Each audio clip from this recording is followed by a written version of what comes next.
आज की class start करते हैं। क्लास लाइव हो चुकी है, ऑडियो वीडियो सब कुछ क्लियर है। सपना यादव, शिव कुमार, मनिंदर सिंह, अवेश, जितेंद्र, पंकज, युवराज, राकेश, राहुल राठौड़।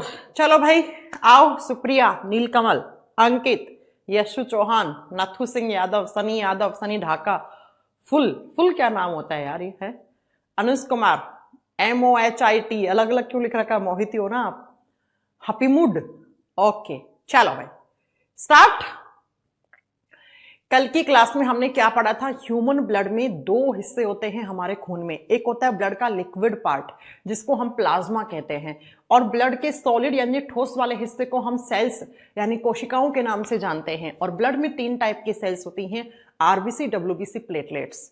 फिर हमने स्टार्ट किया था red blood cells. Red blood cells क्या होती हैं कल हमने पढ़ा था, इनका दूसरा नाम एरिथ्रोसाइट्स होता है।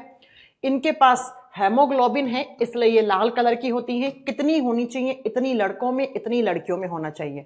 कहां बनती हैं? RBCs लाल अस्थि मज्जा में बनती हैं, रेड बोन मैरो में बनती हैं।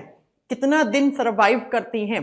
तो इनका जीवन काल कितना होता है? 60 से 120 दिन। मिनिमम 60 दिन तक जिंदा रहना चाहिए और मैक्सिमम 120-118 दिन तक जिंदा रहती हैं ये। तो जब भी एग्जाम में आता है RBC का जीवन काल क्या है, लाल रक्त कोशिकाओं का जीवन काल क्या है, 120 वाला ऑप्शन ठीक करके आएंगे। उसके बाद जो 120 दिन के बाद क्या होता है, इनकी डेथ हो जाती है, ये मर जाती हैं। मरने के लिए हमारे यकृत के पास भी जाती हैं, और एक दूसरा ऑर्गन होता है जिसको हम स्प्लीन, प्लीहा या आम भाषा में इसको तिल्ली कहा जाता है। ये तिल्ली कैसा होता है? कुछ ऐसा सा ही होता है, किडनी के जैसा ही। ऐसा किडनी 2 होती है, स्प्लीन 1 ही होता है। और इसके अंदर क्या होता है, इसमें जाकर RBC मर जाती हैं। इसीलिए हम इसको बोलते हैं RBC का कब्रिस्तान, ग्रेवयार्ड ऑफ RBC। RBC मरने के लिए स्प्लीन प्लीहा में जा रहे हैं, इसलिए हम प्लीहा को कब्रिस्तान कहते हैं RBC का। अब क्या होता है बच्चों, कुछ दिनों के बाद जो RBC यहां पे मरी है ना, वो वापस से रीजनरेट होना शुरू हो जाती हैं। बस यहां तक हमने कल की क्लास में पढ़ाया था। फिर थोड़ा सा क्लास में माइक की प्रॉब्लम हो गई थी, तो मैंने कहा यहां से कल क्लास शुरू होगी, तो स्टार्ट करें। ठीक है, सुनिए। स्प्लीन प्लीहा जिसको आम भाषा में हम तिल्ली कहते हैं, यहां पर RBC ज्यादा मरती हैं, इसलिए हम इसको RBC का कब्रिस्तान कहते हैं। अब बच्चों क्या होता है, मान लो ये स्प्लीन है, इसके अंदर RBC आई और ऐसे इनका यहां पे टूट गई या मर गई, इनकी डेथ हो गई, ऐसे RBC की हो गई। अब कुछ दिनों के बाद क्या होगा, यही RBC वापस से रीजनरेट होना शुरू हो जाती हैं। इनका रीजनरेशन होना शुरू हो जाता है। रीजनरेशन का मतलब होता है पुनः निर्माण। ये वापस से यहीं पर जो मरी थी वो वापस से बनना शुरू हो जाती हैं, और बनके थोड़ी बहुत RBC यहीं पे स्टोर हो जाती हैं बच्चों। ऐसे स्टोर होगी तो हम स्प्लीन को क्या कहते हैं? स्प्लीन को हम कहते हैं blood bank of human body या ब्लड बैंक ऑफ RBC। ये RBC का ब्लड बैंक है बच्चों। जब हमें खून की कमी होती है तो हम ब्लड बैंक से खून लेके आते हैं ना। हर एक हॉस्पिटल के अंदर ब्लड बैंक होता है कि कभी किसी मरीज को खून की जरूरत पड़ी तो ब्लड बैंक से ले आओ। ऐसे ही अगर थोड़ी बहुत खून की कमी या थोड़ी बहुत RBC की कमी हमारे बॉडी में हो गई तो क्या होगा बेटा? तो हमारा बॉडी बोलेगा किसको? स्प्लीन को। ये स्प्लीन है, ये प्लीहा है, इसे बोलेगा कि तेरे पास क्या है, तेरे पास जो RBC है वो दे दो। तो एग्जाम में आता है RBC का कब्रिस्तान किसको कहते हैं? आंसर स्प्लीन होगा। RBC का पुनः निर्माण, RBC फिर से रीजनरेट होना कहां से शुरू हो जाती है? तो आप क्या बताएंगे बच्चा? वो इसी स्प्लीन में, और यहां पर RBC थोड़ी बहुत स्टोर हो जाती हैं, इसलिए हम इसको बोलते हैं ब्लड बैंक ऑफ RBC या blood bank of human body भी लिखा हुआ हो ना। HB का मतलब है मनुष्य का शरीर, ह्यूमन बॉडी। तो अगर हमारे बॉडी में थोड़ी बहुत RBC की कमी हुई तो हम अपने ब्लड बैंक यानी स्प्लीन से ले लेंगे। तो हमारे बॉडी में RBC कहां स्टोर है? ब्लड बैंक में। वो ब्लड बैंक कौन है? वो प्लीहा है, वो स्प्लीन है। पता है ये स्प्लीन कहां होता है? चेस्ट में पीछे की तरफ, कुछ यहां पे इस हिस्से में होता है। ठीक है, कैसा होता है? किडनी के आकार का, ऐसा एक ही होता है बेटा। किडनी 2 होती है, स्प्लीन प्लीहा एक ही होता है बच्चों। ठीक है, तो इसके अंदर आरबीसी स्टोर होती हैं और इसलिए हम इसको क्या कहते हैं, इसको हम कहते हैं बच्चा ब्लड बैंक ऑफ आरबीसी। ठीक है, चलो अब चलते हैं नेक्स्ट पॉइंट पे आरबीसी के बारे में।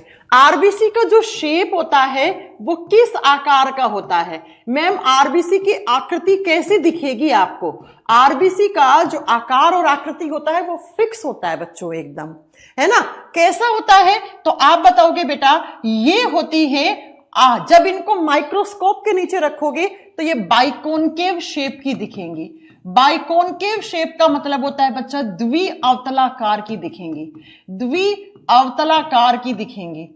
या ऐसे आरबीसी आप जब फोटोज बनी हुई होती है ना, आप नेट वेट पे देखोगे तो वो कैसी, वो ओवल शेप में अंडे के आकार की दिखेंगी बेटा, अंडाकार होती हैं। लेकिन जब इन आरबीसी को माइक्रोस्कोपिक इमेज की बात करते हो तो ये बाइकॉनकेव शेप की दिखती है, द्विअवतलाकार की दिखती है। ठीक है, नेक्स्ट पॉइंट में बात करते हैं बेटा कि ये जब आरबीसी है, देखो आरबीसी कहां बनी, बोन मैरो में, कितने दिन सर्वाइव करी, 120 दिन तक सर्वाइव करी। उसके बाद आरबीसी जो है वो मर जाती हैं, मर के कुछ आरबीसी वापस से रीजनरेट हो जाती हैं, है ना। अब मैं आपको एक बात बताती हूं, क्या मैंने कल की क्लास में एक चीज पढ़ाई थी कि जो आरबीसी होती हैं वो मिलियंस में होती हैं, है ना। आरबीसी क्या होती हैं, आरबीसी की संख्या मिलियंस में होती है। कितनी मिलियंस, तो कल मैंने बताया था ना, ऑन एवरेज 4 से 4.5 मिलियन पर 100 ml HB में होनी चाहिए। हमारे खून में 3 टाइप की सेल्स हैं। जब इन तीनों की क्वांटिटी की बात करते हैं ना, बहुत ध्यान से समझना बेटा, इन तीनों की क्वांटिटी की बात करोगे आप, इनकी संख्या की बात करोगे ना, तो सबसे ज्यादा आरबीसी होती है बच्चा। आरबीसी किस में होती है आप बताओगे, मिलियंस में होती है। फिर होती है प्लेटलेट्स, मैंने पीएल लिखा है, पीएल का मतलब प्लेटलेट्स, बिंबाणु कोशिका। बिंबाणु कोशिकाएं लाखों में होती हैं, लैक्स में होती हैं। और फिर आती है डब्ल्यूबीसी, सफेद रक्त कोशिकाएं, ये बेचारी कुछ हजारों में होती हैं, थाउजेंड्स में होती हैं। तो मुझे ये बता दो कि अगर आपसे पूछ ले हमारे खून में क्वांटिटी के हिसाब से सबसे ज्यादा सेल्स कौन सी है, सबसे ज्यादा आरबीसी होती है बेटा। और सबसे कम कौन सी होती है, डब्ल्यूबीसी सिर्फ हजारों में होती हैं। तो इसलिए हम लिख सकते हैं कि खून में सबसे ज्यादा कौन सी होती है, खून में सबसे ज्यादा आरबीसी होती है, मिलियंस में होती है। इसीलिए क्योंकि आरबीसी क्या है, रेड कलर का है, लाल रंग का है, और सबसे ज्यादा है आरबीसी, इसीलिए हमारा खून भी कैसा हो जाता है, लाल रंग का हो जाता है। अब मेरी बात ध्यान से सुनो, जब ये संख्या में ज्यादा है तो इनका साइज, इनका आकार क्या होना चाहिए, छोटा होना चाहिए। छोटा होना चाहिए कि नहीं होना चाहिए? हाँ जी मैम, संख्या में ज्यादा है तो साइज में छोटी हो जाएंगी। इसीलिए हम कहते हैं R B Cs are smallest blood cells. हमारे खून में अगर आपसे पूछ ले सबसे छोटी सेल्स कौन सी हैं, तो वो आरबीसी होगा बेटा, लिख दो। ये सबसे छोटी रक्त कोशिकाएं होती हैं, ये सबसे छोटी रक्त कोशिकाएं होती हैं। आरबीसी का आप बताओगे संख्या ज्यादा है, इसलिए उनका साइज ऑटोमेटिकली छोटा हो जाता है बेटा। तो स्मॉलेस्ट ब्लड सेल्स हैं, मेन ब्लड सेल्स हैं, और इनका लाल रंग, इनके पास हीमोग्लोबिन है, मिलियंस में होती हैं, बाइकॉनकेव शेप में होती हैं या अंडाकार शेप में होती हैं। बात करते हैं मैम आरबीसी का फंक्शन क्या है। फंक्शन जानने से पहले एक पॉइंट और, जिसको मैं स्टार करके बता रही हूं बेटा, बहुत बार एग्जाम में आता है। क्या आरबीसी एक सेल है, और आपने पढ़ा है सेल के बीचों बीच क्या होता है मैम, न्यूक्लियस होता है, केंद्रक होता है। तो आप सोच रहे होंगे कि आरबीसी के पास भी न्यूक्लियस होना चाहिए। आरबीसी के पास न्यूक्लियस नहीं होता है, केंद्रक नहीं होता है।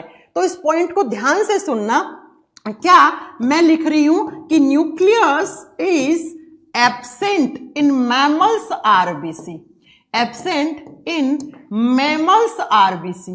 इसका मतलब क्या हो गया, इसका मतलब हो गया कि मैम जितने भी मैमल्स हैं ना, जिनको हम स्तनधारी कहते हैं, उनकी आरबीसी में आपको न्यूक्लियस देखने को नहीं मिलता है। तो लिखिए, स्तनधारियों की आरबीसी में केंद्रक नहीं पाया जाता है। स्तनधारियों की आरबीसी में केंद्रक नहीं होता है बेटा, केंद्रक नहीं पाया जाता है। अब मैमल्स क्या होते हैं, मैमल्स गाय, भैंस, घोड़ा, बकरी, हम लोग है ना, कुत्ता, बिल्ली, लोमड़ी, है ना, शेर, चीता, बाघ, ये सब मैमल्स हैं, ठीक है। लेकिन बच्चों 3 ऐसे मैमल्स बता रही हूं मैं जिनकी आरबीसी के पास न्यूक्लियस होता है। आरबीसी के पास न्यूक्लियस होता है तो वो अपवाद बन जाएंगे इस लाइन के। कौन कौन सा?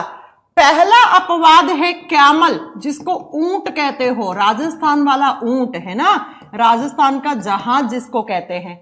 दूसरा पहाड़ों पे चलता है छोटा ऊंट जिसको लामा कहते हैं। लामा, कभी आप पहाड़ वहाड़ पे जाओगे ना, लद्दाख वद्दाख जाओगे तो पहाड़ों पे सामान ढोने का काम करते हैं। छोटे छोटे ऊंट होते हैं ऐसे, मैंने तो देख रखा है, मैं लद्दाख गई हुई हूं, अगर आप भी जाओगे कभी तो आपको पता लगेगा। और तीसरा होता है बच्चा कौन? जिराफ। जिराफ, ठीक है। तो जिराफ, लामा, ऊंट, हालांकि ये मैमल हैं, लेकिन इन तीनों के अंदर आप बताओगे बेटा आरबीसी है, उसके अंदर न्यूक्लियस पाया जाता है, केंद्रक पाया जाता है। इसके अलावा अगर आप गाय के खून की आरबीसी निकालोगे, भैंस की निकालोगे, हमारी निकालोगे, कुत्ते की, बिल्ली की, हाथी की, खरगोश की, किसी की भी आरबीसी निकालोगे, उसमें न्यूक्लियस आपको नहीं दिखेगा। न्यूक्लियस नहीं दिखेगा। हमारे शरीर की अगर मैं बात करूं ना, अपने बॉडी की, इकलौती ऐसी सेल है जिसके पास न्यूक्लियस नहीं होता।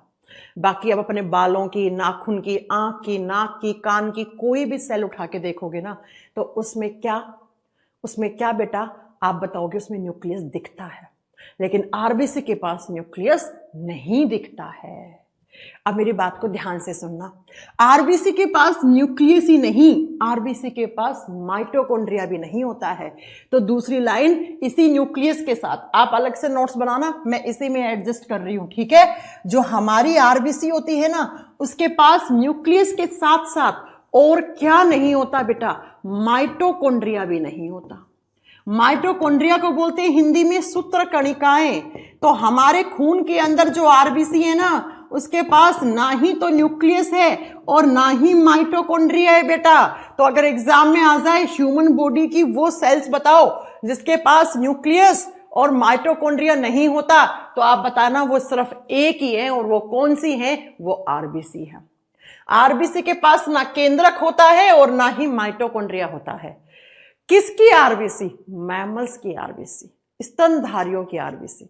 और स्तनधारियों की आरबीसी में 3 अपवाद हैं। ये तीनों अपवाद आपको याद रखने हैं नाम, ये तीनों एक्सेप्शंस हैं, ये आपको याद रखने हैं, ठीक है बच्चों, है ना। चलो नेक्स्ट पॉइंट पे बात करते हैं इस आरबीसी की। तो आरबीसी का मैम हमने सब पढ़ लिया, आरबीसी कितनी होनी चाहिए, कहां बनती हैं, कहां मरती हैं, आकार कैसा होगा, है ना, न्यूक्लियस होगा कि नहीं होगा।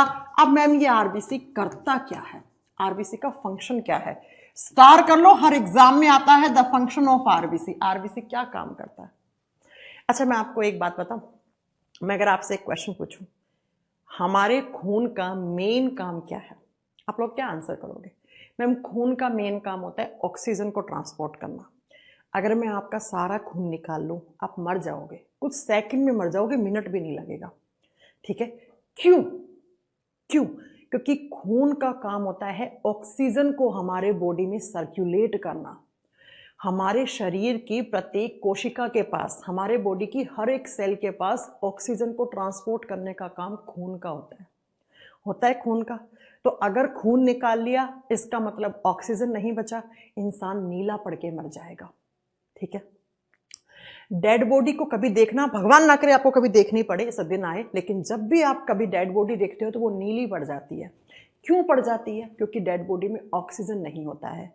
आपने कभी देखा, कभी कभी हमें चोट लगती है किसी जगह पे तो वो जगह नील पड़ जाती है, बोलते ना नीला पड़ गया, वहां की सेल्स मर जाती हैं, वहां पे ऑक्सीजन नहीं पहुंच पाता है, इसलिए वो नील पड़ गई है, नीला पड़ गया है। तो डेड बॉडी नीली क्यों पड़ती है? क्योंकि उसके बॉडी में ऑक्सीजन की कमी हो गई। तो जब जब शरीर के अंदर ऑक्सीजन की कमी होती है तब तब इंसान का शरीर नीला, ब्लू कलर का पड़ जाता है ना। तो अब मेरी बात को जरा ध्यान से सुनो, मैंने कहा कि खून क्या काम करता है? खून का काम होता है ऑक्सीजन को ट्रांसपोर्ट करना। अब खून में ये ऑक्सीजन को ट्रांसपोर्ट करने की जिम्मेदारी आरबीसी की होती है। तो आरबीसी का क्या काम है आपको लिखना है? आरबीसी का काम होता है ऑक्सीजन एंड CO2 दोनों का ट्रांसपोर्टेशन करता है। अकेला ऑक्सीजन मत कराना, गलत हो जाएगा। आरबीसी जो है ना वो ऑक्सीजन और CO2 दोनों वाला ऑप्शन करके आना, दोनों का संवहन करता है। क्या करता है आरबीसी? आरबीसी हमारे बॉडी में ऑक्सीजन और CO2 दोनों को ट्रांसपोर्ट करके आता है। एक बार एनडीए के पेपर में पूछा था कि आरबीसी का फंक्शन क्या है। ए ऑप्शन में था ऑक्सीजन को ट्रांसपोर्ट करना, बी में था CO2 को, सी में था बोथ वाला ऑप्शन करके आना था आपको। ठीक है, तो आरबीसी का काम होता है ऑक्सीजन और CO2 को ट्रांसपोर्ट करना। The transportation of oxygen and CO2 in human body is performed by RBC. RBC का काम होता है ऑक्सीजन और CO2 को ट्रांसपोर्ट करना। अब मैम कैसे करता है उस बात को जरा ध्यान से सुनो, है ना, ध्यान से सुनो इस बात को, कैसे करता है वो सुनो। क्या मैंने कहा आरबीसी, बताओ आरबीसी का कलर कैसा है? मैम आरबीसी रेड कलर की होती है। अब लाल रंग क्यों है आरबीसी का? क्योंकि आरबीसी के पास क्या है? हाँ, आरबीसी के पास क्या है? आरबीसी के पास हीमोग्लोबिन है ना बच्चों? हाँ मैम, हीमोग्लोबिन को शॉर्ट फॉर्म में लिखा जाता है HB। ठीक है, हाँ जी मैम। अब ये हीमोग्लोबिन जो होता है ना, ये अपने साथ ऑक्सीजन और CO2 को बाइंड करता है। कैसे? सुनो, एक लंबा सा सांस लो। सांस लिया? हाँ जी मैम। सांस ले, एयर आई है। एयर होता है मिक्सचर ऑफ गैसेस, हवाओं का मिश्रण। अब इस एयर में सारी गैसेस हैं, oxygen, CO2, sulphur dioxide etcetera etcetera सब है। लेकिन ये एयर नाक से गले में, गले वाले पाइप से फेफड़े में गई, फेफड़े में खून है, खून में आरबीसी, आरबीसी के पास हीमोग्लोबिन है। तो हीमोग्लोबिन क्या करेगा? हीमोग्लोबिन अपने साथ इस ऑक्सीजन को जोड़ लेगा जो एयर से आई है, सिर्फ ऑक्सीजन को अपने साथ जोड़ लेगा। बाकी जब आप सांस छोड़ते हो ना तो सारी गैसेस बाहर वापस आ जाती है। तो हेमोग्लोबिन ने अपने साथ ऑक्सीजन को जोड़ा तो क्या बन गया? HbO2 बन गया। इसे कहा जाता है ऑक्सी हीमोग्लोबिन। हमारे बॉडी में जो ऑक्सीजन होता है वो हीमोग्लोबिन के साथ जुड़ा हुआ होता है, और जब ऑक्सीजन हीमोग्लोबिन के साथ जुड़ता है तो उसको ऑक्सी हीमोग्लोबिन कहते हैं। तो मेरे प्यारे प्यारे बच्चों, अब मेरी बात को ध्यान से सुनना। हमारे शरीर के हर एक कोने तक ऑक्सीजन कैसे पहुंचता है? खून ऐसे चारों तरफ घूम रहा है। हाँ जी मैम, खून में क्या है? आरबीसी, आरबीसी के पास क्या है? हेमोग्लोबिन। तो हेमोग्लोबिन भी घूम रहा है। हाँ मैम, हीमोग्लोबिन घूम रहा है, मतलब हीमोग्लोबिन के साथ ऑक्सीजन जुड़ा हुआ है, घूम रहा है। तो ये ऑक्सीजन क्या, ये हीमोग्लोबिन एक गाड़ी है, इस गाड़ी में ऑक्सीजन बैठ गया। तो अब क्या हो गया? अब ये ऑक्सीजन कहां जाएगा? हमारी सेल्स के पास जाएगा, प्रत्येक कोशिका के पास जाएगा, हमारे शरीर के हर एक कोने में। सेल्स के पास होता है ग्लूकोज, और ये ग्लूकोज का फॉर्मूला है, और ये ऑक्सीजन आएगा। ये ऑक्सीजन जो हीमोग्लोबिन लेके आया है, ये ऑक्सीजन इस ग्लूकोज को तोड़ेगा, और तोड़ने से carbon dioxide plus water plus energy ATP के रूप में बनती है। पढ़ा चुकी हूं इंट्रोडक्शन वाली क्लास में। तो प्यारे बच्चों सुनो, ये हीमोग्लोबिन आया हमारी सेल्स के पास, कोशिकाओं के पास ऑक्सीजन छोड़ गया। ये ऑक्सीजन इस ग्लूकोज को तोड़ेगा, और तोड़ने से कार्बन डाइऑक्साइड, पानी और एनर्जी ATP बनेगी। तो मुझे ये बता दो कि अगर ये ऑक्सीजन नहीं आता तो क्या ग्लूकोज टूटता? नहीं मैम। ग्लूकोज नहीं टूटता तो एनर्जी बनती क्या? नहीं मैम। बिना एनर्जी की आपकी सेल्स, आपके टिश्यूज, आपके ऑर्गन्स, आपका बॉडी काम करेगा क्या? नहीं। तो धीरे धीरे सारे अंग फेल हो जाएंगे, ऑर्गन फेल हो जाएंगे। हाँ जी मैम। इंसान की डेथ हो जाएगी। हाँ जी मैम। तो अगर किसी इंसान के बॉडी में ऑक्सीजन नहीं गया तो उसकी डेथ कैसे होती है? उसकी सेल्स के पास एनर्जी, ऊर्जा की कमी हो जाती है। अब आप जानते हैं सेल से टिश्यूज बनते हैं, टिश्यूज से ऑर्गन, ऑर्गन से पूरा बॉडी बनता है। तो अगर हमारी सेल्स, कोशिकाओं के पास एनर्जी नहीं है, इसका मतलब सेल्स के पास एनर्जी नहीं है तो टिश्यूज के पास नहीं है, टिश्यूज के पास नहीं तो ऑर्गन, ऑर्गन के पास नहीं तो पूरे बॉडी में ऑक्सीजन का ट्रांसपोर्टेशन खत्म, मतलब एनर्जी खत्म। बिना ऊर्जा के कोई ऑर्गन काम नहीं करता है। ब्रेन को भी एनर्जी चाहिए, हार्ट को, लीवर को, पेनक्रियास को, सबको एनर्जी चाहिए, है ना। तो ये हीमोग्लोबिन वो गाड़ी है जिस गाड़ी में ऑक्सीजन बैठ के हमारे शरीर के प्रत्येक कोनों में क्या है? सेल्स है हमारे बॉडी में। तो हमारी हर एक सेल के पास क्या पहुंचाता है? ऑक्सीजन पहुंचाता है। तो ये गाड़ी आई, क्या लेके आई? ऑक्सीजन। अब क्या हमारी सेल्स बोलेंगी, अरे गाड़ी रुको, तुम वापस जाते अपने साथ क्या ले जाओ? CO2 ले जाओ। तो हीमोग्लोबिन जब सेल्स के पास गया तो ऑक्सीजन लेकर गया, बदले में क्या लेके आता है? CO2। बदले में क्या लेके आता है? CO2 लेके आता है। इसीलिए मैम ने यहां लिखा कि ऑक्सीजन और CO2 दोनों को ट्रांसपोर्ट करता है आरबीसी, है ना। अब मेरी बात को बहुत ध्यान से समझ लो। कमेंट सेक्शन में तुम लोग बहुत कमेंट कर रहे हो आलतू फालतू, मैम इसकी क्लास कब होगी, उसकी क्लास कब होगी। मेरे को मतलब है क्या किसी की क्लास से है? मेरे को मेरी क्लास से मतलब है बेटा, ठीक है। अब क्या होता है हमारे बॉडी में जो 100% ऑक्सीजन होती है ना, ध्यान से सुन लो, उसमें 75% ऑक्सीजन तो ऐसे ही जाती है। बाकी का ऑक्सीजन देखो बच्चा, मेरी बात को ध्यान से सुनना, बाकी का ऑक्सीजन क्या करता है? बाकी का ऑक्सीजन जो होता है थोड़ा बहुत हमारे सेल्स, अच्छा क्या ऑक्सीजन की बात करें, हाँ 100% जो ऑक्सीजन होती है हमारे बॉडी में वो हेमोग्लोबिन के थ्रू ट्रांसफर होती है। हीमोग्लोबिन के अलावा और कोई माध्यम नहीं है जहां से हमारी सेल्स के पास ऑक्सीजन पहुंच सके, नहीं है कोई भी माध्यम। अब जब हीमोग्लोबिन वापस आता है तो वो कौन सी गैस ले आएगा? हीमोग्लोबिन जब वापस आएगा तो अपने साथ CO2 गैस ले आएगा। कौन सी गैस बेटा? Carbon dioxide. तो इसीलिए कहते हैं कि हीमोग्लोबिन HbO2 और HbCO2 की फॉर्म में प्रेजेंट होता है। लेकिन बच्चों कार्बन डाइऑक्साइड को 100% ट्रांसपोर्ट नहीं करता है, ये आधा अधूरा करता है। बाकी का कार्बन डाइऑक्साइड कैसे? देखो बाकी का कार्बन डाइऑक्साइड जो होता है ना CO2, वो क्या होता है? पानी के साथ रिएक्ट कर लेता है और यहां से कुछ आयंस बन जाते हैं H2CO3, ये कार्बोनिक एसिड है।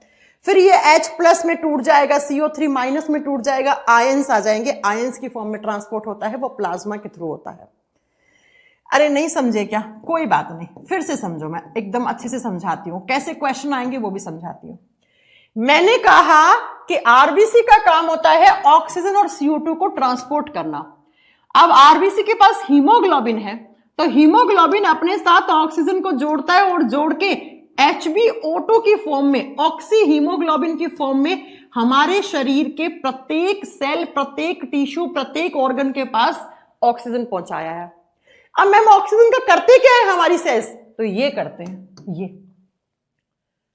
अब जब वापस आएगा हीमोग्लोबिन तो अपने साथ CO2 को ले आएगा। तो मैंने कहा 100% ऑक्सीजन जो है वो हीमोग्लोबिन के द्वारा ही ट्रांसफर होती है, कोई किसी भी तरीके का कोई मीडियम नहीं है। लेकिन बच्चों कार्बन डाइऑक्साइड पूरी हीमोग्लोबिन नहीं करता है ट्रांसपोर्ट। मैम बाकी की देखो, एक तरीके से तो कार्बन डाइऑक्साइड हीमोग्लोबिन के साथ आ गई, दूसरे तरीके से कार्बन डाइऑक्साइड पानी के साथ रिएक्ट कर लेता है। आप जानते हो हमारे बॉडी में 68 to 70% पानी है, तो ये कार्बन डाइऑक्साइड ने पानी के साथ अभिक्रिया कर ली और एक एसिड बना दिया, इसको कार्बोनिक एसिड कहते हैं। अब ये कार्बोनिक एसिड आगे चलकर H+CO3- आयंस में टूट जाएगा। तो ये आयंस जो होते हैं ना, ये प्लाज्मा के थ्रू ट्रांसपोर्ट किए जाते हैं। प्लाज्मा जो मैंने कल पढ़ाया था, ये मैंने वहां जानबूझ के छोड़ा था कि आगे की क्लास में समझ में आए। तो अब आपको शायद समझ में आ गया कि आरबीसी का काम क्या है, ऑक्सीजन और CO2 गैस को ट्रांसपोर्ट करना। लेकिन ma'am 100% oxygen carbon dioxide, 100% oxygen है वो हीमोग्लोबिन या आरबीसी के थ्रू ही ट्रांसपोर्ट होती है। लेकिन कार्बन डाइऑक्साइड आधी ऐसे हमारे बॉडी में ट्रांसपोर्ट होती है। ठीक है मैम, तो कभी भी एग्जाम में आ जाए फंक्शन ऑफ आरबीसी, आरबीसी का काम क्या है, तो आप क्या करके आओगे? आप करके आओगे मैम ऑक्सीजन और CO2 गैस को ट्रांसपोर्ट करना। कराओगे? हाँ जी मैम। अब नोट डालकर आपको एक पॉइंट लिखना है। क्या पॉइंट लिखना है? ध्यान से सुनो। आपने सुना होगा सर्दियों में बंद कमरे में अंगीठी जला के नहीं सोना चाहिए। ये सुना होगा आपने कि जैसे इसी साल हुआ था ना, इसी साल ठंड में हुआ था, लास्ट ईयर भी हुआ था। लोग मनाली जा रहे थे, ट्रैफिक लग गया, जाम लग गया कई किलोमीटर लंबा। लोगों ने क्या करा, सर्दी के मौसम में गाड़ी के अंदर हीटर चला दिया और गाड़ी के शीशे बंद कर लिए और वो गाड़ी में 4 के 4 लोग मर गए कुछ देर के बाद। ऐसे ही आपने सुना होगा बेटा कि बंद कमरे में अंगीठी जला के नहीं सोना चाहिए। अंगीठी का मतलब जिसमें कोयला वोयला डालते हैं हम, है ना, आग तापने के लिए, ठंड से बचने के लिए, नहीं करना चाहिए। कमरे के अंदर क्या होना चाहिए? थोड़ी बहुत खिड़की खुली हुई होनी चाहिए, वेंटिलेशन होना चाहिए। क्यों बेटा, ऐसा क्यों होता है? सुनो, जब चेंबर क्लोज है, कमरा बंद है ना, तो क्या होता है? अंगीठी जलाया, अंगीठी में कार्बन है। गाड़ी जलती है, गाड़ी में पेट्रोल, डीजल, केरोसिन यही तो डालते होंगे आप, तो उनमें क्या होता है? उनमें कार्बन होता है। बिना कार्बन के थोड़ी ना फ्यूल ईंधन बन जाता है। पेट्रोल, डीजल सब में कार्बन होता है ना? तो क्या कार्बन है। अब कार्बन को आपने कमरा बंद कर लिया, तो इसमें एयर नहीं आएगी, तो प्रॉपर ऑक्सीजन नहीं मिलेगा। अरे आग कौन सी गैस लगाती है? कार्बन को जलाता कौन है? ऑक्सीजन। बिना ऑक्सीजन के आग नहीं लगती है। तो अगर अंगीठी जलाइए, उसमें कार्बन है, तो उसको जलाएगा कौन जलाएगा? Oxygen gas. तो ऑक्सीजन आएगी। अब ऑक्सीजन प्रॉपर नहीं आ पाएगी। क्यों? क्योंकि कमरा बंद है। तो यहां पे हाफ O2 कर दो। जितना ऑक्सीजन इसको जलने के लिए चाहिए था उतना नहीं आया, आधा आया। कमरा बंद था। तो अब यहां से क्या बनेगा? CO बनेगा बेटा, और CO को बोलते हैं कार्बन मोनोऑक्साइड बोलते हैं। और कार्बन मोनोऑक्साइड जो होती है वो टॉक्सिक, जहरीली गैस होती है बेटा। क्या होगा? कमरा बंद है, आपने अंगीठी जला दी, उसमें कार्बन जल रहा है, कार्बन को प्रॉपर ऑक्सीजन नहीं मिला, उस कमरे में थोड़ी देर के बाद कार्बन मोनोऑक्साइड बन जाएगा। कार्बन मोनोऑक्साइड बन गया? हाँ मैम। अब इंसान सांस लेगा तो उसके चारों तरफ कार्बन मोनोऑक्साइड है। कार्बन मोनोऑक्साइड चला गया, नाक से होता हुआ ब्लड में गया। अब मेरी बात को ध्यान से सुनना, कार्बन मोनोऑक्साइड गैस हमारे खून में सबसे ज्यादा जल्दी घुलता है। ऑक्सीजन से भी हजारों गुना जल्दी कार्बन मोनोऑक्साइड हमारे खून में घुलता है। क्या करता है कार्बन मोनोऑक्साइड? कार्बन मोनोऑक्साइड ना इस हीमोग्लोबिन के साथ जाके जुड़ जाता है। जुड़ना चाहिए था ऑक्सीजन को हटा देगा, खुद जुड़ जाएगा। किसके साथ? हीमोग्लोबिन के साथ। CO जुड़ गया, कार्बन मोनोऑक्साइड जुड़ गया। तो अब हमारे बॉडी में कार्बन मोनोऑक्साइड हमारी सेल्स के पास पहुंचेगा। हाँ मैम, पहुंचेगा। और कार्बन मोनोऑक्साइड पहुंचेगा तो यहां पे ऑक्सीजन नहीं है, और मैंने कहा था ऑक्सीजन गैस के अलावा किसी गैस में हिम्मत नहीं है इस ग्लूकोज को बर्न कर दे, इस ग्लूकोज को जला दे। ये ग्लूकोज नहीं जलेगा, यहां से एनर्जी नहीं बनेगा, बॉडी में एनर्जी की कमी हो जाएगी। सारे ऑर्गन्स के पास धीरे धीरे आपकी कार्बन मोनोऑक्साइड गैस पहुंच जाएगी। ऑक्सीजन की कमी, कार्बन मोनोऑक्साइड ज्यादा, बॉडी में जहर पैदा हो जाएगा। इंसान को हल्की हल्की मीठी नींद आएगी, और वो इतनी मीठी आएगी कि फिर इंसान उठेगा ही नहीं।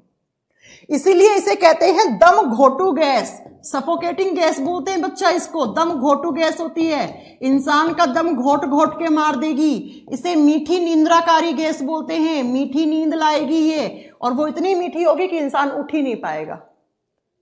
ठीक है? तो एग्जाम में क्या क्वेश्चन आता है वो सुनो। एग्जाम में क्वेश्चन आता है most soluble gas in human blood.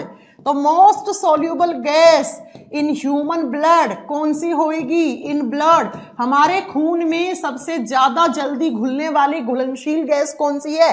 CO है बेटा, कार्बन मोनोऑक्साइड है। ठीक है? इसीलिए अगर कभी भी आप ट्रैफिक में फंस गए हो, गाड़ी का हीटर चला रखा है, तो भाई खिड़की थोड़ी सी खोल लो। अगर सर्दियों में आपने रूम के अंदर आग ताप रहे हो, अंगीठी कोयला जला रखा है ना, तो बेटा खिड़की खोल लो। नहीं खोलेगा तो क्या हो जाएगा मैम? नहीं खोलेंगे तो हमारे बॉडी के अंदर कार्बन मोनोऑक्साइड फैल जाएगा। धीरे धीरे इंसान का दम घोटेगा, सारे ऑर्गन्स के पास एनर्जी की कमी होगी, ऑक्सीजन की कमी होगी, इंसान का दम घुटेगा, एकदम से मीठी सी नींद आएगी, बेहोश सा होएगा, फिर इंसान उठेगा ही नहीं। आई मेरी बात समझ में? जी हाँ। तो आपसे पूछ ले, हमारे खून में कार्बन मोनोऑक्साइड ज्यादा जल्दी घुलता है या ऑक्सीजन? क्या करके आओगे? आंसर करो, आंसर करो फटाक से। आप बोलोगे हमारे खून में कार्बन मोनोऑक्साइड सबसे जल्दी घुलता है ना? तो लिखिए, मनुष्य के रक्त में सबसे ज्यादा और जल्दी घुलने वाली गैस, सबसे जल्दी घुलनशील गैस कौन सी होती है?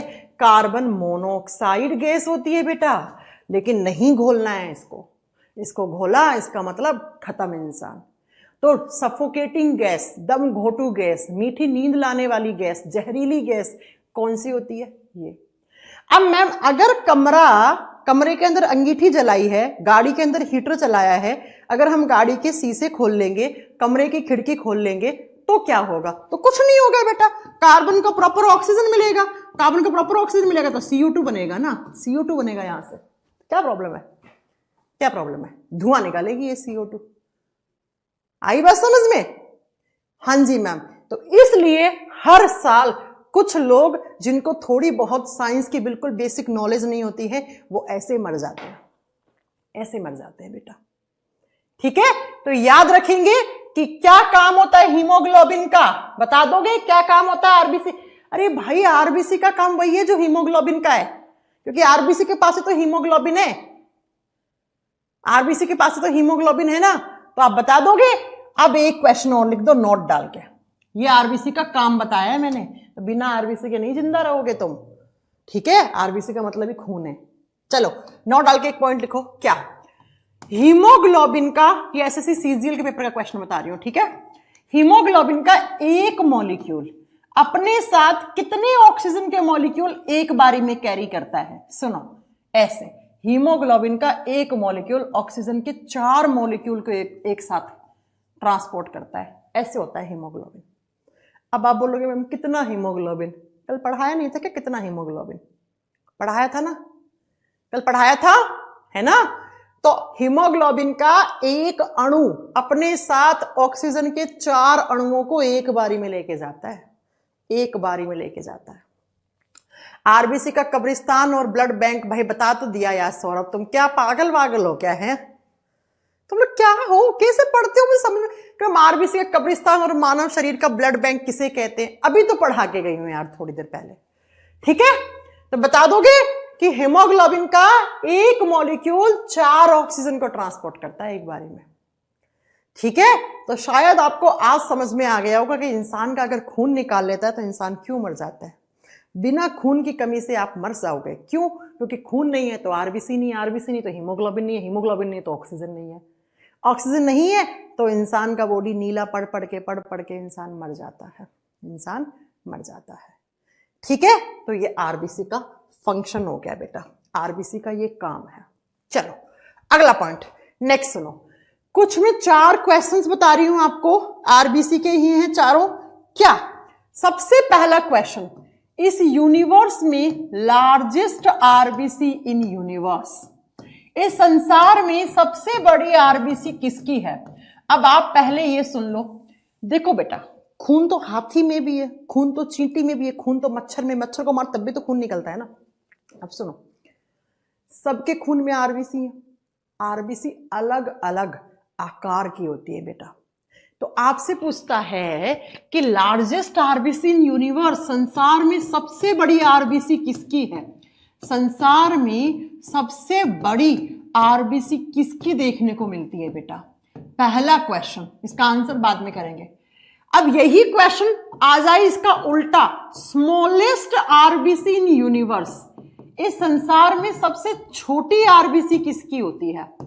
सबसे छोटी आरबीसी किसकी है संसार में? संसार में बोल रही हूं मैं, इस संसार में जितने भी सारे जीव है, मछली, मेंढक, सब में, सांप, चींटी, बिच्छू, है ना, इन सब में सबसे बड़ी सबसे छोटी। अब आपसे तीसरा क्वेश्चन पूछेगा, लार्जेस्ट आरबीसी इन मैमल्स। अरे जो मैमल्स होते हैं, जो अपने बच्चों को दूध पिलाते हैं, उनमें सबसे बड़ी, देखो संसार में स्तनधारियों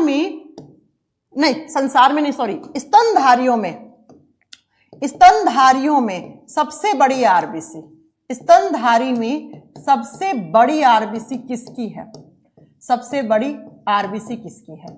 और इसी का उल्टा कर दो, smallest RBC in mammals, smallest RBC in mammals, यानी कि स्तनधारियों में सबसे छोटी आरबीसी किसकी है? स्तनधारी में सबसे छोटी आरबीसी किसकी है? ये सारे क्वेश्चन आते हैं बेटा। ठीक है, सबसे बड़ी किसकी, सबसे छोटी किसकी। अब यूनिवर्स में सुनो किसकी बड़ी होती है? यूनिवर्स में होती है एमीफ्यूमा। एमीफ्यूमा आपको नाम याद रखना है, एमीफ्यूमा। एमीफ्यूमा क्या होता है? एक एम्फीबियन होता है बेटा। बेटा एम्फीबियन का मतलब होता है उभयचरी, जो पानी और धरती दोनों पे रह सकते हैं, जैसे मेंढक भी एक एम्फीबियन होता है। तो एमीफ्यूमा क्या है? एमिफ्यूमा एक एम्फीबियन है और इसकी आरबीसी सबसे बड़ी होती है। सबसे छोटी आरबीसी होती है मस्क डियर, कस्तूरी मृग, सुना होगा। हाँ, कस्तूरी हिरण के बारे में सुना है। एक अलग टाइप का केमिकल छोड़ता है। मृग का मतलब होता है हिरण, कस्तूरी हिरण। और मैमल्स में सबसे बड़ी आरबीसी होती है हाथी की, एलिफेंट, इंग्लिश में लिखते हैं एलिफेंट। और सबसे छोटी तो ये हिरण जो होता है ना, वो मैमल्स में आता है। तो मस्क डियर, कस्तूरी मृग।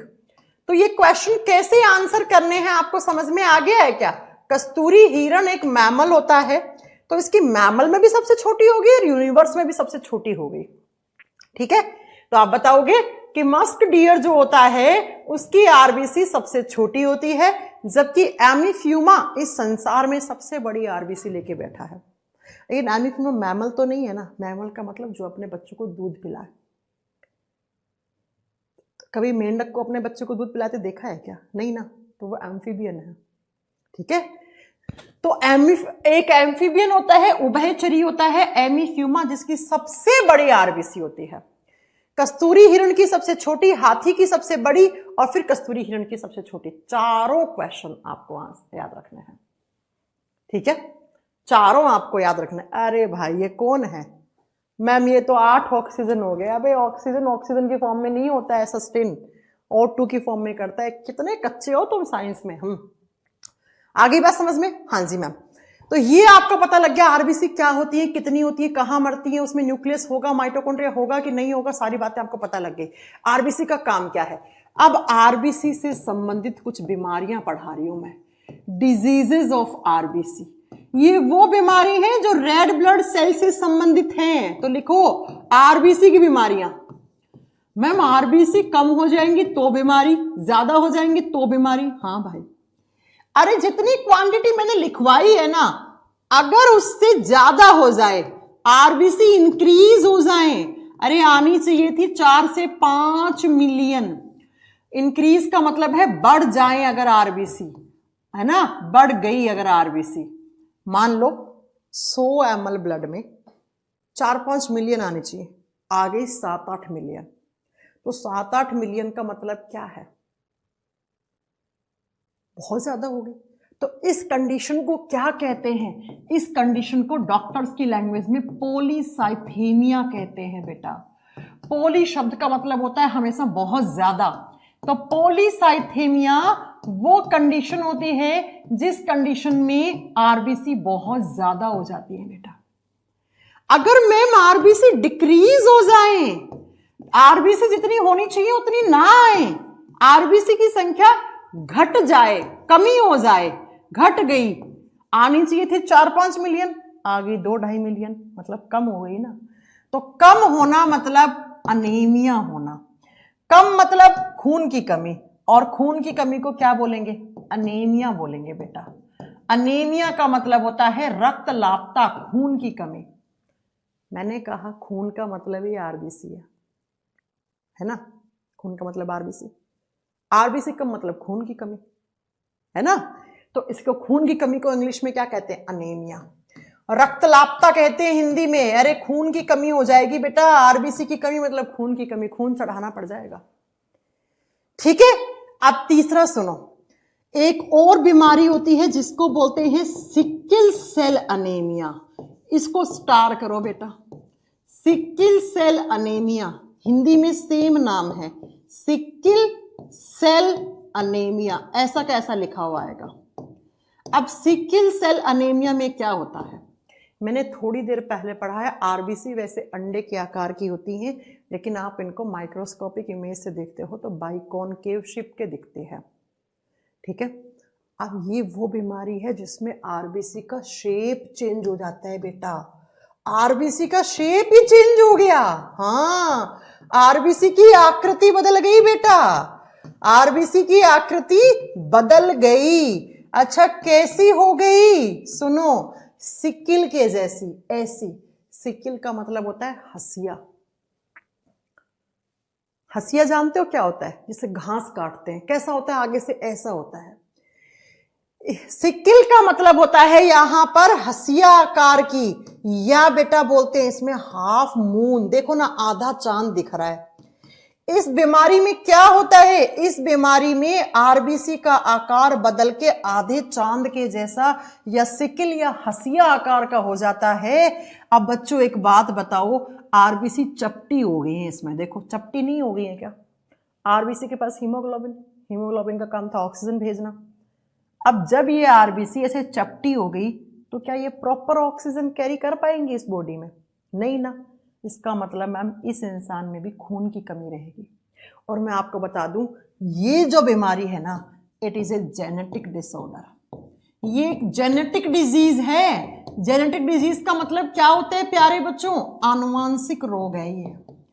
वो बीमारी जो आपको पिछली पीढ़ी से मिली है और ये बीमारी आपको आपके माता पिता से मिली और आपसे आपके बच्चों में जाएगी, उनके बच्चों से उनके बच्चों में, उनके बच्चों से उनके बच्चों में जाएगी,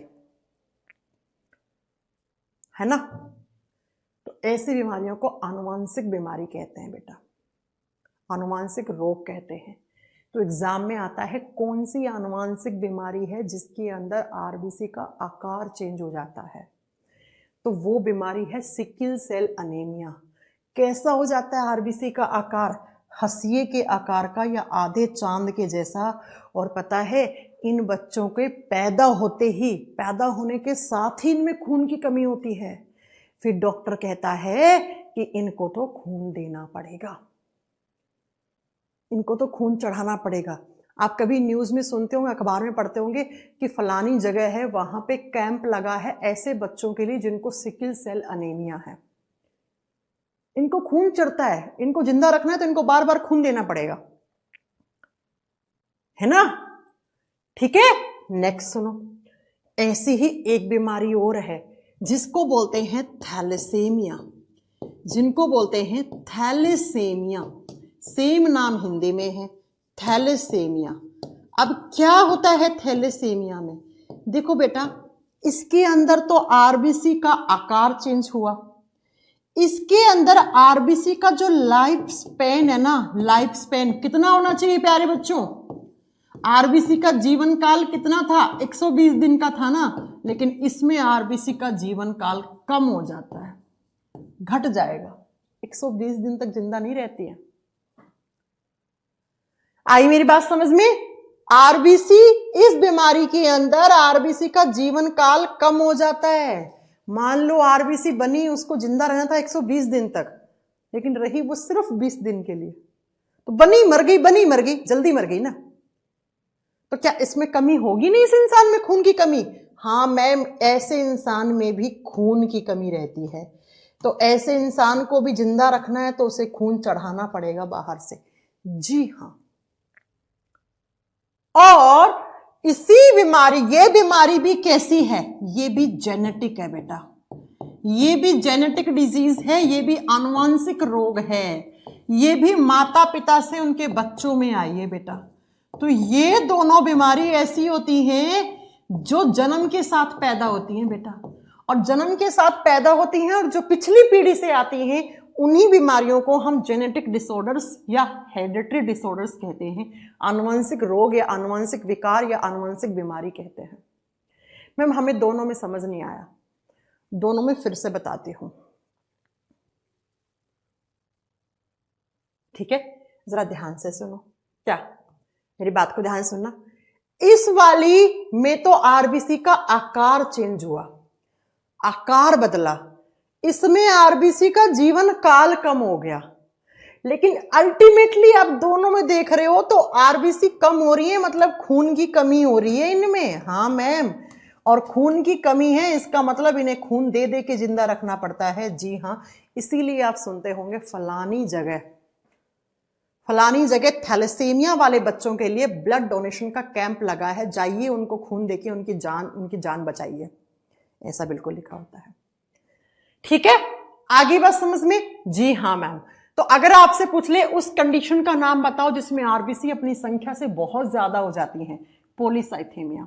अगर आरबीसी अपनी संख्या से कम हो जाए, अनीमिया। आरबीसी का आकार बदल जाए, सिकिल सेल एनीमिया। आरबीसी का जीवन काल घट जाए, थैलेसेमिया। आगे बात समझ में? हाँ जी मैम। अब मैं आपको दो कॉन्सेप्ट और बहुत अच्छे से पढ़ाना चाहती हूं, फिर आरबीसी खत्म आपकी। सुनिए जरा। अच्छा, ये अनेमिया बहुत सारे होते हैं, आगे पढ़ाऊंगी। पर्नीसियस अनेमिया, माइल्ड अनेमिया, है ना, सारी पढ़ाऊंगी आगे। मेगालोब्लास्टिक अमेलिया, सारा अनेमिया सारा पढ़ाऊंगी। अब मेरा 2 पॉइंट और सुनो। अगर आपने कभी सुना है कि जब कोई इंसान पहाड़ों पे जाता है, पहाड़ का मतलब ऊपर चढ़ता है, हिल्स पे, माउंटेन्स पे जाता है, तो उस इंसान के बॉडी में आरबीसी 5 से 8% इंक्रीज हो जाती है। जब कोई इंसान पहाड़ पे चढ़ाई करता है, हिल्स पे जाता है, तो उसके बॉडी में 5 से 8% आरबीसी इंक्रीज हो जाती है।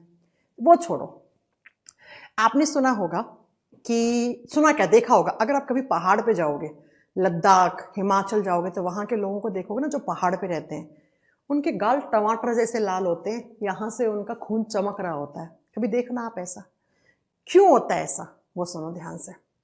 जब कोई इंसान पहाड़ पे चढ़ता है तो उसके शरीर के अंदर 5 से 8% आरबीसी बढ़ जाती है बेटा। क्यों? क्योंकि जैसे जैसे आप हाइट पे जाते हो ना, तो फिजिक्स में पढ़ोगे, हाइट पे जाते हो तो एटीएम कम हो जाता है, एटमॉस्फेरिक प्रेशर बढ़ जाता है, जिसकी वजह से, कौन है ये मैम कल पढ़ाना, अरे रुक जाओ भाई, थोड़ा सा सुन लो। जब आप पहाड़ पे जाते हो तो एटमॉस्फेरिक प्रेशर के बदलाव के कारण आरबीसी की जो आपका ऑक्सीजन होता है उसकी संख्या में कमी आ जाती है। अब ऑक्सीजन को ट्रांसपोर्ट करने का काम किसका होता है? आरबीसी का काम होता है। तो जैसे जैसे आप पहाड़ पे ऊपर चढ़ना शुरू करते हो तो आपके बॉडी को सिग्नल मिल जाता है कि अब धीरे धीरे धीरे ऑक्सीजन की कमी होने लग जाती है, धीरे धीरे धीरे धीरे। अब ऑक्सीजन कम है, एक पॉइंट के बाद ऐसा पॉइंट आ सकता है कि इस बॉडी में ऑक्सीजन की बिल्कुल ही कमी हो जाए, तो ये इंसान मर सकता है। तो हमारा ब्रेन किडनी को सिग्नल देता है और किडनी को बोलता है कि किडनी एक प्रोटीन बनाओ। कौन सा प्रोटीन? अरिथ्रोपोएटिन नाम का प्रोटीन बनता है। और यही अरिथ्रोपोएटिन जो होता है ना बेटा, ये क्या करता है, ये आपके अरिथ्रोपोएटिन, ये प्रोटीन जो होता है ना, ये आपके बॉडी में 5 से 8% आरबीसी के इंक्रीज करने में हेल्प करता है। अब ये 5 से 8% आरबीसी कहां से आई थी? अरे थोड़ी देर पहले पढ़ाया था, हमारे बॉडी में आरबीसी कहां स्टोर होती हैं। मैंने कहा था जब हमारे बॉडी में आरबीसी की कमी महसूस होती है तो हम किससे मांगते हैं आरबीसी? स्प्लीन से मांगेंगे। हाँ मैम, तो स्प्लीन के पास जो आरबीसी स्टोर थी ना, वो बाहर निकल जाएंगी। क्यों ऐसा? क्योंकि बेटा ऑक्सीजन का लेवल डिक्रीज हो रहा है पहाड़ पे, तो आरबीसी कहती है चिंता करने की जरूरत नहीं है, मैं नंबर ज्यादा कर लेता हूं अपना। जितना ज्यादा नंबर आरबीसी उतना ज्यादा हेमोग्लोबिन, जितना ज्यादा हेमोग्लोबिन उतना ही ज्यादा ऑक्सीजन रहेगा। इतना ऑक्सीजन तो रहेगा कि आप जिंदा रह लोगे। इसीलिए किताबों में लिखा हुआ होता है कि जब इंसान पहाड़ पे जाता है या पहाड़ी लोगों में हमसे ज्यादा खून होता है, क्योंकि हमसे ज्यादा आरबीसी होती है उनके अंदर, क्योंकि वो ऐसी जगह रह रहे हैं जहां पे ऑक्सीजन का लेवल डिक्रीज होता है हमेशा। ठीक है, तो जब ज्यादा ऊंचाई पे जाते हो तो ऑक्सीजन घटने लग जाता है, तो आपका ब्रेन सिग्नल देता है किडनी को, और किडनी क्या करता है, एरिथ्रोपोएटिन नाम का प्रोटीन रिलीज करता है, और वो प्रोटीन जाके सिग्नल देता है किसको? Blood bank of human body. किसको? स्प्लीन को कहेगा तेरे पास स्प्लीन जो 5 से 8% आरबीसी थी ना, उनको बाहर निकाल दो, जरूरत पड़ रही है ना। तो इतना जो स्प्लीन में आरबीसी थी ना, वो थोड़ी बहुत ऑक्सीजन को पहले से ही लेके बैठ जाएंगी। जितना ज्यादा ऑक्सीजन आरबीसी होगा उतना ज्यादा ऑक्सीजन भी तो होगा ना। ठीक है, अब इसी का उल्टो सुनो। जब आप रात में नींद में सो रहे हो, नाइट में, रात में हमारे बॉडी में 5% तक आरबीसी घट जाती है बेटा, घट जाती है। रात को हमारे शरीर में आरबीसी की संख्या में कमी आती है। क्यों आती है मैम? रात में सो रहे हो तो एनर्जी कम चाहिए कि ज्यादा? अब खुद सोचिए, रात को हम कोई बहुत ज्यादा एनर्जी वाले तो काम करते नहीं है, है ना। बहुत ज्यादा तो एनर्जी हमें चाहिए नहीं। दिन में देखो, आप पढ़ाई कर रहे हो, आप बाहर जा रहे हो, घूम रहे हो, फिर रहे हो, कुछ भी कर रहे हो, तो आपका बॉडी में फिजिकल एक्टिविटी भी करते हो, आपका दिमाग भी एक्टिव है रात को। रात में जब आप सो रहे होते हो ना, तो आपका ब्रेन सबकॉन्शियस स्टेज में चला जाता है, अर्ध चेतना अवस्था में चला जाता है। अभी आप कॉन्शियस स्टेज में हैं, तो कॉन्शियस स्टेज में ब्रेन ज्यादा एनर्जी खर्च करता है।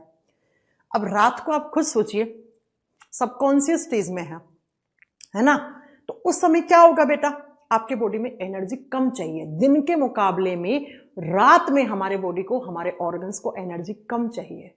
अब एनर्जी कब बनती है, जब ऑक्सीजन ग्लूकोज को तोड़ता है। तो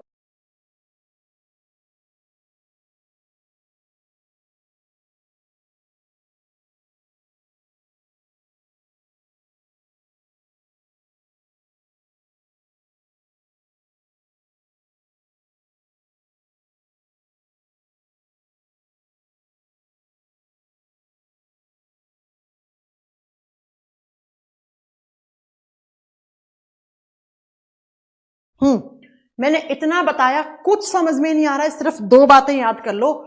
पहाड़ पे चढ़ते समय हमारे बॉडी में 5 से 8% आरबीसी की संख्या बढ़ जाती है, और रात को सोते समय हमारे शरीर के अंदर एनर्जी कम चाहिए, तो आरबीसी का प्रोडक्शन डिक्रीज हो जाता है 5%। डन, याद कर लोगे? तो मेरे को लिख के तो आना नहीं है, ऐसे तो लिखना नहीं है, नहीं समझ में आया तो छोड़ देना। आपको सिर्फ इतना याद करना है कि रात को सोते समय हमारे शरीर के अंदर आरबीसी का प्रोडक्शन कम होता है। पहाड़ पे चढ़ रहे होते हो तो हमारे बॉडी में 5 से 8% आरबीसी की संख्या में बढ़ोतरी हो जाती है। हमसे ज्यादा आरबीसी पहाड़ों पे रहने वाले लोगों में होती है, इसीलिए पहाड़ी लोगों के लाल गाल जैसे टमाटर होते हैं, ऐसा लगता है खून चमक रहा है उनका। कभी देखना आप जो लोग पहाड़ पे रहते हैं उनका। ठीक है, तो इसी के साथ हमारा आरबीसी वाला चैप्टर खत्म हो गया बेटा। इससे ज्यादा कुछ आरबीसी में नहीं आता है, कुछ भी आरबीसी में इससे ज्यादा पढ़ना ही नहीं है तुम्हें। अब हम कल की क्लास में क्या पढ़ेंगे, डब्ल्यूबीसी, व्हाइट ब्लड सेल्स पढ़ेंगे, सफेद रक्त कोशिका। अब आप कहोगे मैम आरबीसी से क्वेश्चन कैसे आते हैं, चलो बताते हैं। थमो, आंसर करना, तुम लोगों से पूछ रही हूं क्वेश्चन के आंसर, फटाक फटाक आंसर करना। आरबीसी का दूसरा नाम क्या है? हमारे ब्लड की मेन सेल्स कौन सी हैं? ब्लड में सबसे छोटी सेल्स कौन सी हैं? आरबीसी का आकार कैसा होता है? आरबीसी का जीवन काल कितने दिन का होता है? आरबीसी कहां बनती है? आरबीसी का कब्रिस्तान किसको कहते हैं? आरबीसी का ब्लड बैंक किसको कहते हैं? आरबीसी का आकार कैसा होता है? इस संसार में सबसे बड़ी आरबीसी किसकी है? सबसे छोटी आरबीसी किसकी है? स्तनधारियों में सबसे बड़ी आरबीसी किसकी है? स्तनधारियों में सबसे छोटी आरबीसी किसकी है? आपसे पूछ ले कि जो आरबीसी है उसका फंक्शन क्या है? क्या 100% CO2 आरबीसी ट्रांसपोर्ट कर सकता है? यस या नो, आप बताओ। क्या 100% ऑक्सीजन आरबीसी ट्रांसपोर्ट करता है? आप बताओ। उस बीमारी का नाम बताओ जिसमें आरबीसी का आकार बदल जाता है। उस बीमारी का नाम बताओ जिसमें आरबीसी का जीवन काल घट जाता है। पहाड़ी क्षेत्रों पे रहने वालों लोगों में आरबीसी कम होती है कि ज्यादा होती है? जब आप पहाड़ पे चढ़ते हो तो आपके बॉडी में आरबीसी की संख्या में कमी आती है या बढ़ोतरी होती है? जब आप रात को सोते हो तो आपके शरीर के अंदर आरबीसी की कमी होती है कि बढ़ती है? खत्म। कितने क्वेश्चन पूछ लिए? क्वेश्चन है ये सारे प्रीवियस ईयर क्वेश्चंस हैं। अगर अब भी समझ में नहीं आ रहा है तो भाई साहब मैं नहीं पढ़ा सकती, इससे ज्यादा तो मैं मतलब लौट लौट के पढ़ा लूं, डांस करके पढ़ा दूं तो समझ में आएगा क्या? मैम आरबीसी डब्ल्यूबीसी की क्वांटिटी का रेशियो क्या होता है? कल आएगा। थमो, तुम्हें क्या लगता है तुम लोगों को आता है, मुझे नहीं आता है क्या ये चीजें? जितना तुम्हें आ रहा होगा तो मैं भूल जाती हूँ बेटा साइंस। ठीक है, मेरे से आगे मत चला करो, मेरे से आगे चलोगे तो तुम्हें हमेशा प्रॉब्लम रहेगी। कल बताऊंगी ना आरबीसी डब्ल्यूबीसी की क्वांटिटी का रेशियो, अनुपात बताऊंगी कल। ये इतने सारे क्वेश्चन सिर्फ आरबीसी से थे, सोचिए आप बेटा, और डब्ल्यूबीसी से तो इसके दुगुने क्वेश्चन बनाएंगे कल। अरे समझ में आ रहे हैं ना, पढ़ाया हुआ आ रहा है समझ में? अब भी नहीं आ रहा है तो भाई हाथ जोड़ के मेरी रिक्वेस्ट है, तुम किसी और टीचर, किसी और मास्टर से पढ़ लो। मैं इससे ज्यादा नहीं पढ़ा सकती, इससे ज्यादा मेरे में हिम्मत नहीं है बेटा। अब इससे ज्यादा तो मैं मतलब लौट लौट के पढ़ा दूं तुम्हें, है ना, तो ही काम चल सकता है। आ गया समझ में? बढ़िया चल रहा है ना? कर दोगे क्वेश्चंस? ब्लड चैप्टर खत्म होते ही भी 20 क्वेश्चंस लेके आऊंगी छांट के, इस चैप्टर के बढ़िया बढ़िया तुम लोगों से पूछूंगा। मजा आ रहा है ना पढ़ने में? बेटा मैं ऐसा पढ़ा दूंगी ना तुम लोगों को, तुम लोग, मैंने कहा था ना 25 में से 24 नहीं, 25 में से 25 नंबर लेके आओगे तुम, क्योंकि मुझे पता है फिजिक्स वाले सर भी बहुत शानदार टीचर हैं और मुझे अपने तो सब्जेक्ट पे बहुत अच्छे से कमांड है। अब पढ़ने में तुम्हें नहीं आ रही है तो हमें क्या करूं? एक बच्चा कह रहे मैं भी समझ में नहीं आ रहा है, पता नहीं कौन बच्चा था। बेटा नहीं है, फिर तेरे बस का नहीं है पढ़ना, छोड़ दे तू पढ़ाई करना, क्योंकि अब इससे ज्यादा कोई क्या पढ़ा देगा यार। हाँ, कलेजा निकाल के रख दूं क्या? अच्छा, कलेजा किसको बोलते तुम्हें पता है? लीवर को, यकृत को कलेजा कहते हैं आम भाषा में। मैं खतरनाक तरीके से पढ़ा रही हूं, तुम लोग खतरनाक तरीके से पढ़ लो। अब नहीं समझ में आ रहा है तो बेटा तुमने साइंस पढ़ी ही नहीं है कभी इंटरेस्ट के साथ, ठीक है? कल मिलेंगे, कल हम डब्ल्यूबीसी खत्म करेंगे। डब्ल्यूबीसी बड़ा है बेटा, डब्ल्यूबीसी बड़ा है। चलो फिर